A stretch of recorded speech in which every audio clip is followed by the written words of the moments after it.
sa atong presidente siya hatag niya ka na ako ang 100,000.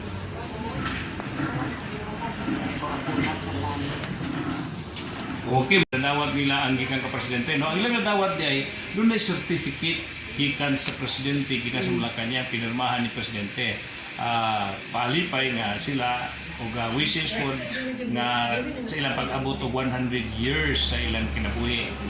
Napoy gihatag ang gobyerno nga 100,000 para sa ila. Musunod ang local government ni no nga atong ihatag sila kay for every one year no after 100 years matag man tag 10,000. So kung mag 100 to na po ang edad 10,000 na po. 10,000 na po na natong ihatag.